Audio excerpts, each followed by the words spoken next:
Welcome back. இன்றைக்கி நம்ம என்ன டாபிக் பார்க்க போகிறோன்னா, டேட்டாபிரிக்ஸ் என்விரான்மெண்ட்குள்ளார நீங்கள் எப்படி ஒரு டேட்டா செட்டை அப்லோட் பண்ணுறது அப்படின்றத பார்க்க போகிறோம். ஏன்னா நம்ம வந்து டேட்டாபிரிக்ஸ் என்விரான்மெண்ட்குள்ளார நம்ம டேட்டாவை அப்லோட் பண்ணால் தான் நம்மளால் ரீட் பண்ணி நம்மளால் ப்ராக்டிஸ் பண்ண முடியும், ரைட்டுங்களா? ஸோ லாஸ்ட் வீடியோவில் நம்ம வந்து ஒரு ஃப்ரீ டேட்டா செட் எப்படி டவுன்லோட் பண்ணுறது காகுல் சைட்டை யூஸ் பண்ணி அப்படின்னு பார்த்துருப்போம். இந்த வீடியோவில் நம்ம எப்படி டேட்டாவை அப்லோட் பண்ணுறது அப்படின்னு பார்ப்போம். ஓகே, ஃபஸ்ட்டு நீங்கள் வந்து உங்களுடைய டேட்டாபிரிக்ஸ் கம்யூனிட்டி எடிஷனில் லாகின் பண்ணிக்கோங்க. லாகின் பண்ணிவிட்டு நீங்கள் ஒரு நோட் புக் க்ரியேட் பண்ணியிருப்பீங்கள்ல. நான் பைஸ்பார்க் ட்ரைனிங்னு ஒரு நோட் புக் க்ரியேட் பண்ணியிருக்கேன். நான் என்னுடைய நோட் புக்குள்ளார போய்க்கிறேன். நோட் புக்குள்ளார போயிட்டு இங்கே பார்த்தீங்கன்னா சைட்டில் ஃபைல்னு ஒரு ஆப்ஷன் இருக்கும். அந்த பட்டனை கிளிக் பண்ணுங்கள். கிளிக் பண்ணிவிட்டு ஸ்க்ரோல் டவுன் பண்ணிங்கன்னா அப்லோட் டேட்டா டு டிபிஎஃப்எஸ்ன்னு இருக்கும். அதை கிளிக் பண்ணுங்கள்.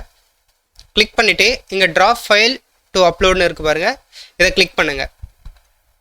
கிளிக் பண்ணிவிட்டு நீங்கள் எந்த ஃபைலை அப்லோட் பண்ண போகிறீங்களோ அந்த ஃபைலை சூஸ் பண்ணிக்கோங்க. சூஸ் பண்ணி அப்லோட் பண்ணிக்கோங்க. இது 88 MB இருக்குது. ஸோ வந்து கொஞ்சம் டைம் ஆகும். இப்போது இந்த ஃபைல் எங்கே ஸ்டோர் ஆகுதுன்னு பார்த்தீங்கன்னா டிபிஎஃப்எஸ் டார்கெட் டைரக்டரின்னு இருக்குது பாருங்கள். அதாவது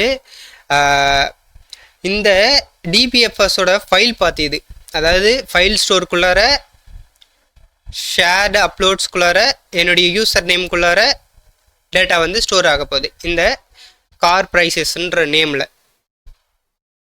ஓகே, அதுதான் அதுக்கான மீனிங்.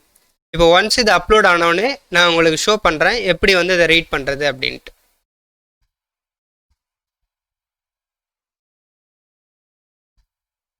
ஓகே, இப்போ பார்த்தீங்கன்னா நம்மளுடைய ஃபைல் வந்து கம்ப்ளீட்டாக அப்லோட் ஆகிடுச்சு. இந்த பாருங்கள் க்ரீன் டிக் மார்க் வந்திருக்கும். இந்த மாதிரி வந்தால் உங்களுடைய ஃபைல் வந்து கம்ப்ளீட்டாக அப்லோட் ஆகிடுச்சுன்னு அர்த்தம். நெக்ஸ்ட்டு கொடுங்க. நெக்ஸ்ட்டு கொடுத்தீங்கன்னா இங்கே பார்த்தீங்கன்னா உங்களுக்கு வந்து ஆல்ரெடி டிஃபால்ட்டாகவே அவங்களே கோடு கொடுத்துருவாங்க எப்படி ரீட் பண்ணுவீங்க அப்படின்ட்டு.